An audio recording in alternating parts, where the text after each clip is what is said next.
Yes. And I'm going to make an exhibit of it. It's going to be great. I got it on video. It's going to be the shit. So, laughs are cheap. So, thanks everybody. Yeah. Before anything, let me ask you, by show of hands, who has not done an adult workshop? If you're a grown folk, if you're 18 or older, you have not been to an adult workshop at AfA's. For shame. No, because we don't judge. Maybe a little bit. Maybe a little. A little bit. You haven't had an opportunity, that's all. So I just want to encourage you guys to stay live with our website, stay live with our people, and check out an adult workshop, because as Lindsay once put it, it'll break your brain. Yeah. In a good way. And Lindsay used to be, what, number 3 in line, but now I'm number 3. You got here first, then Cam. Yay! Youngest child, right? So, Art from Ashes, for me, it existed like at the intersection of my universes. I've been living and working in this neighborhood for 7 or 8 years. And this facility right here, 910 Arts, I was one of the first tenants. And I've seen this community go through a lot of different shapes. And I manage the Capoeira school right over here, Canto do Galo Capoeira. And that's like my thing. I love Capoeira, and I'm looking around the room and I see Capoeira people. Because what I do is I make connections. And Art from Ashes is expression. Well, expression obviously comes easy to me. Connection, here we are, and transformation. And my story is a little bit transformation because I almost didn't make it out of high school because of math. You too? Yeah, and I've never been in a fight in my life, and I'm not the kid to dance at the party. And now I teach dance fighting, and I do math for Art from Ashes. Yeah. We love you, Lou Dog. So That's pretty dope. I'm part of the office crew, and Mondays and Wednesdays I get to hang out with Catherine and with Rick and with Shandi, who had to take off, and with Wolf Girl, bless you.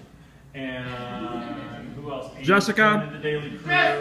Jessica, who's Jessica? Ha ha ha. Jessica, our program's director. Yeah. Holla! And my job is programs evaluation, and basically, so I just gave this spiel to a whole bunch of counselors and social workers and therapists about how everything is quantifiable.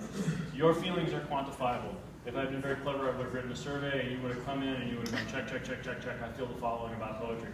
And then when you walked out of here, you would have gone, check, check, check, check. I feel like this about poetry now. And then I would have made a graph of it, and we would have taken the graph, and we would have applied for funding. So anyhow, I suffered a loss. All of us suffer losses. And I used to work as a therapist. I've been a caseworker, counselor, therapist, residential treatment, homeless kids, abused and neglected kids, qualified as a witness and expert witness in social work for the courts, and worked for the county, and took kids out of abusive homes and sent kids home to safe homes. Let's go. And institutionalized people, and all that mess. And it was not for me. I was very good at it, and I did not like it.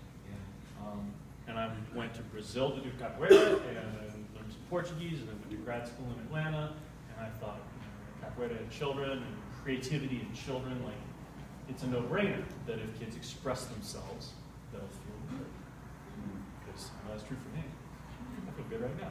So I did my master's in social work with an emphasis in community partnerships, and while I was there, I discovered a knack for charts and graphs, for programs evaluation. And I did not know that this would be my gift, but it turns out if I have a spreadsheet, I can do math pretty good. And if I can make a chart of it and a graph of it, it makes perfect sense to me because I'm that right-brain thinker. So we'd opened the capoeira school, and a young man came through, and he was very talented, and he was practicing with us, and he didn't have his act together, and I let him crash on my sofa, and he died. And that's the short version. The long version is powerful and tragic and painful. And having worked as a therapist, I felt like, if you're a car mechanic and your car breaks down, you're not going to take it to the garage and pay a guy to fix it. And having been a therapist, I know the mechanisms of therapy. I understand how mental health work is. And I did not want to take myself to somebody else and put myself on their couch and say, fix me, or help me fix myself. But I had done some volunteer work for Catherine and for Art from Ashes. I went to a workshop at the Spot and did some photography that was on display at the very first show in this space 7 years ago. And some of those photos are still up on the walls in our office. And so I did some photography, and I had this thing happen, and I was a mess. It was a total mess. My relationships were a mess. My personal life was a mess. I was rapping with Catherine about it, and she said, come do an adult workshop. So I did. And as I was going through it, I'm experiencing it again, writing again, getting my feelings going, and expressing myself, and it was very good. And I came through on the other end 6 weeks later, a new man. And it wasn't long until I met somebody special. She just left me. She's got our kid. It's bedtime, so. And success in work, is success all over the place. And it was, the adult workshop, the Art from Ashes workshop was the thing that gave me that push. Yes. And once I had that push, I could build my own momentum. And I feel like I'm still rolling off of that push, and it's very nice. So I started volunteering, and I'm looking through these stacks of paper that Catherine's got all over the office. When you volunteer, you start out by doing Gandhi work, which is like, hey, clean the table, and, somebody's got to wash out the toilet. And then here's this huge stack of paper. And I'm like, what the crap is this shit? So I started ripping through it, and it's all surveys. Oh, yeah. And I know about surveys. So I said, what are we going to do with these? And Catherine said, well, the funding ran out. We don't know what to do with them. I know what to do with these. So I sat down at a computer, and I made a spreadsheet, and I figured out how to graph them. And holy crap, it turns out Art from Ashes works. And I knew that because I have the anecdotal information that supports that. We can take a look at my life and go, guy was a mess, came here, did this, got his shit together. It's pretty simple, right? You too? You too can get your shit together. And you probably already have it, but it could be even better. So Marie gave me a little push and said, here's this grant, let's apply for it.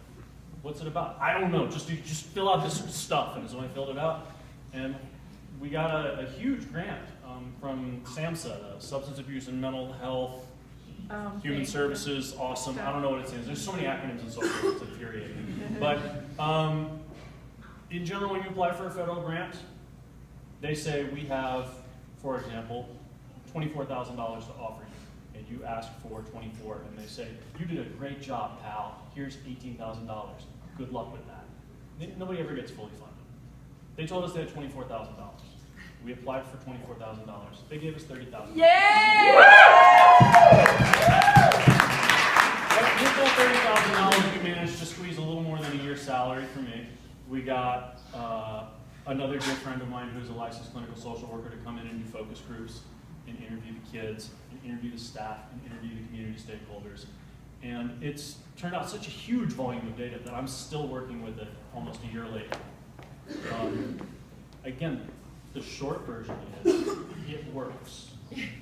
It works. I can't tell you how it works. I can only tell you that it works. The mechanism is nonlinear. How we get from broken to transformed and healing, I can document it, I can chart it, I can make you graphs, I can quantify it for you.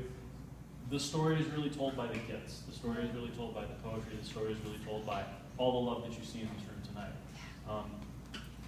But still, the graphs are important. The graphs are what get us the grants. Oh, am I done now? Yeah. So I need the microphone. You can respect the microphone, right? So, We love you, Lewis. So look, this is the deal. Is every Monday and Wednesday, I have a ritual of coming in 5 minutes late and apologizing, and speaking for 3 minutes longer than I'm supposed to. Woo! Thank you all. Sign up for a workshop if you have not yet. If you have, sign up for another. If you want to know how it works, come to the office and talk to me. I will make your brain hurt. Every day. And if charts and graphs aren't good enough for you, I submit PJ. That's I right. submit Woo! Solomon. PJ's I coming submit up. Wolf Girl. Yep. I submit Catherine. Yep. Woo!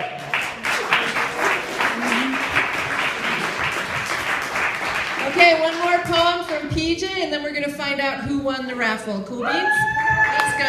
Give it up for PJ!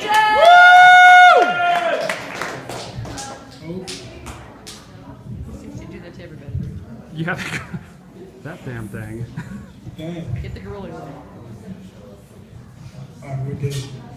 Alright, so this poem that I wrote is crazy because everybody keeps saying Art from Ashes works, But at this point in my life, I was like couch surfing, and I was staying with a friend, and I was on my way back, and I just kept thinking about a poem that was going crazy in my mind. And this whole time I was sitting there just wanting to write it down on paper. And like I get to my friend's house, and then I just close myself off in his basement, which is pretty funny. But and then I just kept going, and I just couldn't stop. So I was like, damn, like when am I gonna be able to stop? So this poem's pretty long, but it's about what I was going through during that time. So I sat down and talked to a counselor at my school. Cause someone once told me that my life was the #1 rule. Constantly thinking about taking myself out of this world was the #1 mistake, cause it was over a girl. She said, tell me what happened, what could she possibly do to break a young man that's as strong and as willing as you? And I said, other than telling me she was carrying my son, I had to think twice, but I didn't know she would run. So from that point on, I went to go look for a gun. Because from that day on, I could have swore I was done. And then she had to ask about my family problems. I started thinking for a minute, then I hit rock bottom. I said, well, every month my mom gets a welfare check. Every time she checks the mail, the bills are up to her neck. And my mom is so stupid, she wrote a poetry book. Cause the struggles inside, every person would look at the beauty inside my mother's beautiful heart. There's no way she can make it without breaking, cause she was corrupt from the start. So me, my sister, and my brothers all made bets, thinking we would all be rich from my mom's royalty checks. You see, my mom's best idea was to sell a book to publish America online. But still to this day, we haven't seen a single dang dime. We all thought we'd be swimming in the money like Michael Phelps. But soon we all realized that they were keeping the money for themselves. You see, that was my mom's moment of glory. A chance for my mom to tell the beauty in her whole life story. So from that point on, it all went down. We went from being stable to on hollow ground. So I started writing poetry, and damn, I was good. So I thought I'd find some sort of way to get us out of this hood. Only thinking about myself, I thought my mom would be proud. But one night she made my jealousy clear and loud. That night I was sleeping. It was dark in my room. She busted my door and she said, forget it, I'm through. So she grabbed the little Bible and the poetry books. She threw it all in my face and she said, take a good look. After screaming the lunch off, she said, there you can have it, cause you stealing my shit has become a messed up habit. But that night I found myself sleeping on the bus. Cause the stuff she was screaming was a little too rough. So I went to grab my gun and I called myself a fool and I prayed to my God and he showed me his tools. He said, forgive them, child, for they do not know what they do. But always remember that this goes down in my books too. My counselor said, damn, I don't know how you feel. And I said, my stomach is always empty, but my writing's my meal, you see. My mom was raped when she had me. But still to this day, I can't figure out why she had me. And I wouldn't want to follow in my father's footsteps, but he's never wiped these tears. I wouldn't want to follow in my father's footsteps, but I haven't seen him in my whole 20 years. Maybe he was some black man walking down the street. Or maybe he was some black man in a YouTube video looking for me. Maybe he was P. Diddy. Or maybe Obama. But I'll never freaking know because I look like my mama. Woo!